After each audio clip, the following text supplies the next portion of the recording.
we're hoping that the way that somebody lives in the house is reflected by how we designed it. We know that likely whoever buys the house will remodel something. We want people to make it their own. So yes, this house is going to have a lot of personality and a lot of character, but we are going to leave things neutral for the most part to allow people a blank canvas in a lot of the areas.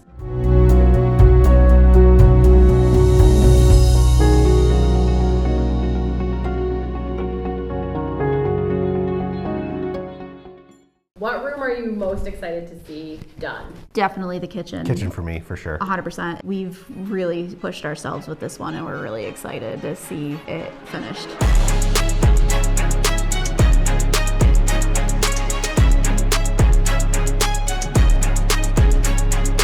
I think it will be timeless. What we're going for is, it was built in the 70s and it had a lot of 70s technology, which looking back from the 2020s doesn't look that great. We prefer kind of a pre-World War II way of building things where it's old American or French revival. We want to take almost the 70s out of it, really make it authentic to... We want it to look older than it did when we bought it. Yes, it's honestly, was it built in 1890? Was it built in 1920? Was it built in 2024? That's kind of what we're looking for. I think that the kitchen rework is really one of those things that we did that kind of, we're hoping that the way that somebody lives in the house is reflected by how we designed it. We put a lot of thought into how people would entertain and the scale of that entertaining, whether it's intimate entertaining or large scale entertaining, Super Bowl parties versus formal events. And then I guess the flip side of that is we kind of do have to be a little bit reserved on design choices so that we can appeal to somebody wanting to put their own statement on the house. We know that likely whoever buys the house will remodel something. We want people to make it their own. So yes, this house is going to have a lot of personality and a lot of character, but we are going to leave things neutral for the most part to allow people a blank canvas in a lot of the areas. I think that people were concerned that we were going to whitewash it, kind of go a modern farmhouse, kind of that's all the trend lately of white everything, and kind of take the character away from the place. When you get the veining of marble and the kind of the depth of the cabinets and the brass on all this stuff, it does add a lot of dimension. The plaster walls, yeah. We want to put a lot of movement back into here and put back any character that we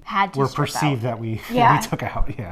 Our full intention on this project is to keep any authentic character that we can and enhance it best we can. We are not here to strip out the specialness of this house, and I think that's the blowback we're getting. That's not our intention here at all. We're trying to save and preserve as much as we can. And we're also allowing it to be livable for a person in 2024. Have to come through and fix the problems that we inherited with it. I'm more into architectural style. I would much rather prefer the windows and the cabinets, the kind of the structure of the house speak for itself as opposed to the makeup that you can throw onto it. And we also have to be careful where we're coming from is we can't add too much character. It really narrows your buyer pool, which is already extremely narrow with a house like this. So it may be bland and boring to a lot of people, but it will be traditional and timeless and classic. It's all staying there. I think the best way that we're putting it is we're kind of dialing it down a little bit. There's so many paint colors everywhere. It was beautiful, and it is beautiful. It's just we have to take this design a little bit more toned down, again, more authentic and traditional to the design we're going with.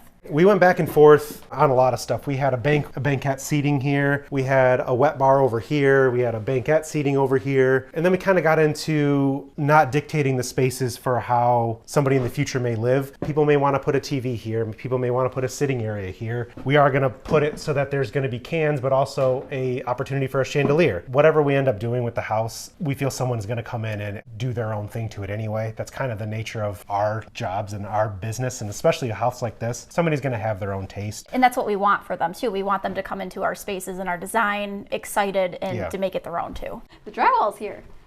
So this is drywall order number 1 out of probably 2 or 3. This is all for that kitchen, living room, Butler's pantry, Scullery area, walls and ceiling. We do have to insulate first, but they came a day early, so we got to find a spot to put all of this.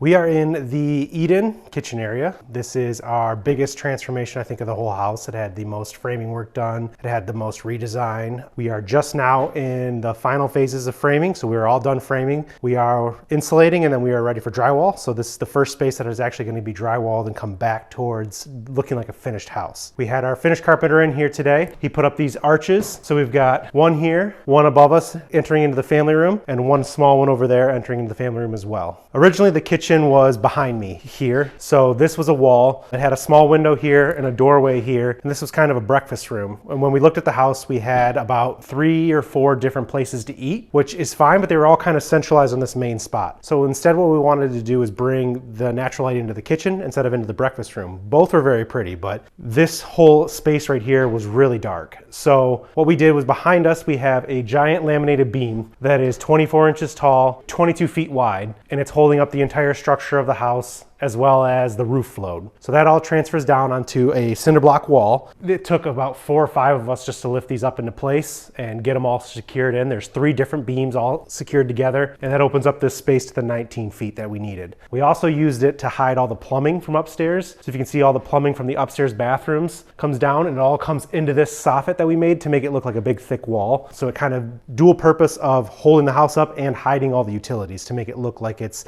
kind of an old structural wall, kind of stone or something thicker, more substantial. So you can tell that it's load bearing because of the fact, if you look at the joists, they're running this way. They all fall on this point right here. So we did know that it was going to be load bearing because we could see how the joists were running. We thought it would be worth it to take the time, take the expense in order to move the kitchen over here. So when we opened up the ceiling to get all of this kind of put in, we kind of discovered more issues that weren't taken care of when the house was originally framed. So over here, we have kind of where the exterior of the primary bedroom falls. It was floating in between 2 joists. So we had 1 inch of 1x12 carrying the whole weight of the wall and the roof. So we had to add 2 beams in here to really carry the load over to our new beam. And same situation over here. So we added another 2 beams over here, laminated beams, in order to get more weight from the master bedroom over to the framing and structural elements of the house down below. Originally, this was the kitchen area, so it actually extended to the other side of this wall. We had cabinets that ran through here, and we had the sink over here, and there was a pass-through over here. So we took all of it out. None of it was load-bearing as the joists are running this way, and we turned this space into the kitchen, eat-in,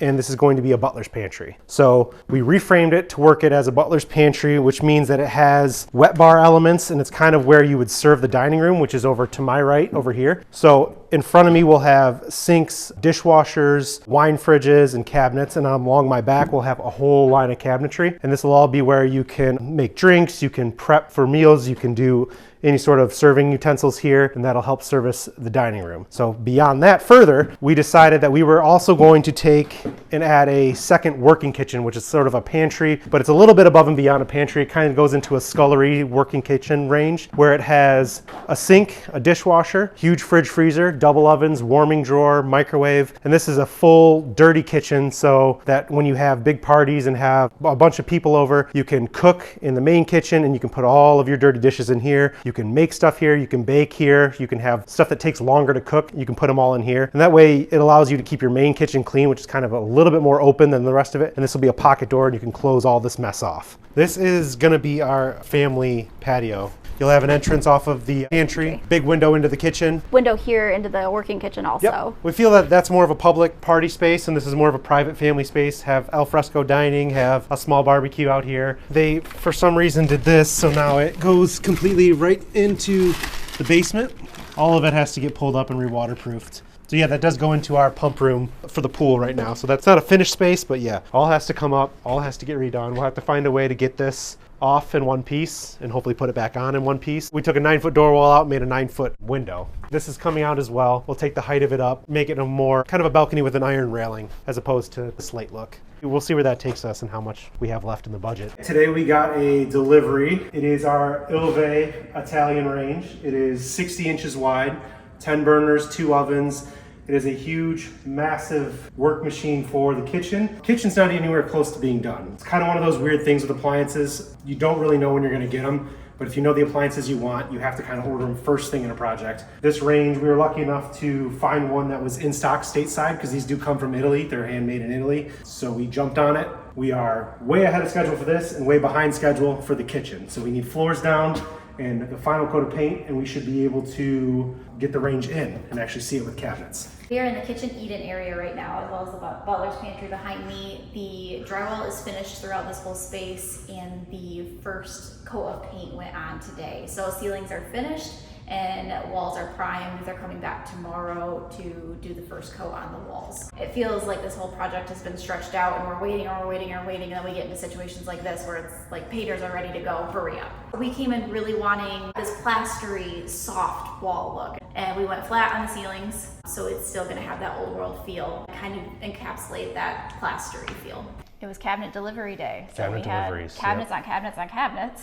Yep, about 4 months of waiting. They've been in the warehouse waiting for us. But yeah, we had almost a 75% of a 50-foot trailer. They had one very small kitchen to go after, and these are our main kitchen. So it is 3 walls of cabinets and an island, and then it is our butler's pantry, which is 2 walls of cabinets. 4 different sections, 3 different finishes. So we have an off-white painted, we have a rift and quartered white oak for the island, and we have a dark for the butler's pantry. So we have to figure out which ones are which and at what time do they go in. This is a section of the island. This will go in front of the sink or the fridge. So what we'll build is kind of a little small 2x4 wall, and we'll have like our outlets in here, but this is all completely finished. This is the exact dimension of the cabinet, and this is all rift and quartered stained white oak. So this one would be for the butler's pantry.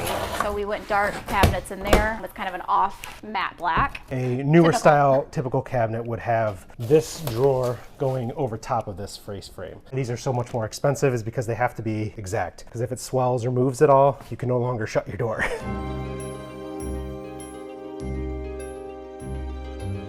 So we're 10 months into our project from purchase date. Space is coming together in the most finished look of the whole house right now. So that's really exciting. We have floors in. Corey laid the herringbone white oak flooring. Cabinets are in and countertops were measured this week. So a couple more weeks and we'll have countertops in here and get appliances fully in, and we're really excited. So it's really gratifying and awesome to go through the planning phases and spend, on this project years talking about what we're doing with these spaces and poring over them and looking at the renders and talking about colors and tones and architectural details, and then seeing it come to life is so exciting. We talked about, and I showed you in the framing stage, what was going on with the arches in this space, and it's really exciting because we can see now them fully drywalled and what the vision was for the whole thing. So 2 of them are very structural and on purpose. We just gave it an architectural look rather than just being straight across with beams, and then we added a 3rd arch for the doorway by the fridge. If you'll see here, it's kind of weird. We have the flooring finished and down currently, but not over there. And that was strictly to get these cabinets in. So we have finished coat of paint on the ceiling. We have 1 more coat of paint on the walls to go. Cabinets are set, floors are in. And we actually have some cabinets to replace, so some of these you'll see are not all the way in yet. We had some broken ones that were damaged during shipping, so our carpenter set them, get the countertops measured, we'll pull them when we get the new ones in. That's here, here, and here. So yeah, you'll see that we have some of the uppers going, and we're gonna have 2 more uppers behind you, but those are gonna be set on the countertop, so again, we need those countertops in. This is the first section that we've started doing flooring in. It is a herringbone white oak. It is 4 inches by 24 inches, all rift and quartered white oak. It's kind of weird. We started here and we haven't done anywhere else. It's kind of a high traffic area, so it's a strange way to start, but we did it all obviously for these cabinets. I found a center point in here, and that's actually right where we're standing, centered on the range, centered on the hood, and we have kind of a triangle arrow going in through the center. So as these get through here, they're also gonna continue here. We have a bit of a block over here, but they will continue all the way through the floors, and they'll continue up into this butler's pantry space, which is going to be tile. Flooring starts here. It'll be all the same stuff down here, and then it'll change when we go upstairs. We have a rough to-do list, but it's kind of the 9-10 months of I know what I've had to do, so I haven't been able to forget what I had to do. Flooring is me. Chelsie has been very, very helpful with kind of the standing up and sitting down, but she'll be able to feed me floors, and we'll get them laid pretty fast. As soon as you cut around all the edges and corners, we're able to go, but yeah, it kind of stays in my head. We do have a written down list though. We have a written down list for every single, we have for our carpenter, for our rough framers, for our demo helpers, for our window setters, we have lists of every single thing that we're doing.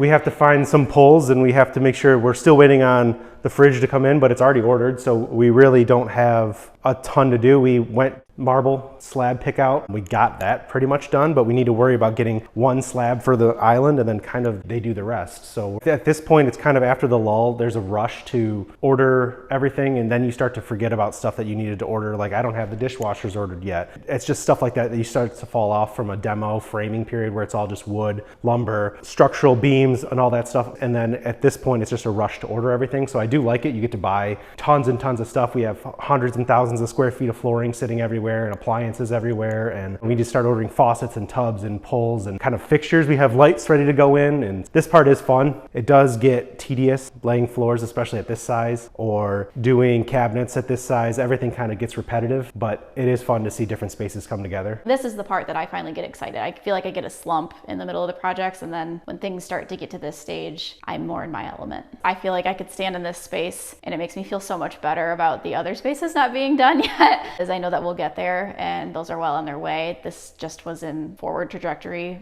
from the very beginning. We knew that we wanted this space done first. So upstairs is already in motion. Drywall's going in this week, so that's gonna look like this soon. Whenever we come into this space, it makes us feel better about everything else here.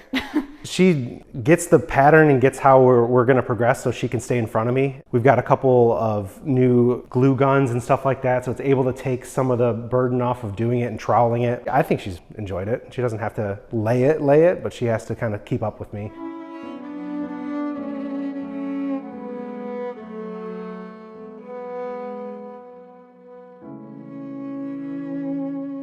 It's 11 months in. Welcome to the kitchen. We have appliances. Cabinets are set, appliances are here. We're kind of doing some finishing things before appliances get installed. We had some mishaps with our cabinetry company. We had to reorder our appliance panels for the second time because they keep arriving incorrect. So we're a couple weeks out from countertop install. The material stone we chose for the countertops actually doubled in price since we chose it. Back to the drawing board a little bit with that. There's 3 other ones that we also like. This specific material that we liked just kind of blew out of budget. It's been a lot, but you just kind of roll with it and figure it out, and you can't do anything about it. So you just have to stay on top of it, and as soon as you figure out something's wrong, you have to figure out a solution so that you can stay on that timeline. It's been super fun. We are spending more money than we could ever dream of on this kitchen in particular, just because for a house this caliber and this luxury, it's not an option, it has to be. Also, we wanted this to be something special. If we're gonna do it, we're gonna do it. We built that into our budget for sure from the very beginning. It's kind of gonna ruin us from future projects or our future homes. We've already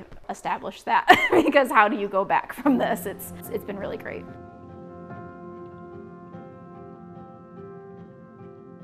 Quick update on the kitchen. We did last week get these beams up. These beams were a bit of a labor of love. We had to put them up. There's nothing structural about them. We wanted to make them seem structural. The big arch we've mentioned, we wanted to make it look like the beams are resting on that major support. So we put 4 of them in. I tried to break them on the opposite sides of the windows so it looks like the structure carries all the way down to the floor, basically to make fake beams look as real as we can. One pretty cool addition to the kitchen so far is the hood. We knew from the beginning that we wanted an insert as opposed to like a big stainless steel hood. We'll have it be more of like a fireplace feel instead of a kind of a big industrial restaurant hood. This goes up in it. We're gonna put drywall on top of it, Venetian plaster it to give it a little bit of movement and a little bit of character. That'll be good to go for our range underneath. We are gonna bring the countertops up the wall, so that'll give us some movement on the walls and a little bit of excitement. I think being in it, it just makes it feel so much bigger. You just get lost in kind of like the scale of it and you don't realize how large the space is. So I think that's kind of been the most surprising thing, is just going from, I thought I knew how this was gonna look, I didn't know how it was gonna feel. And it feels a lot nicer than I thought it would. It feels a lot more grand. And obviously there's a cost to everything. If you have the ability, like we do in this project,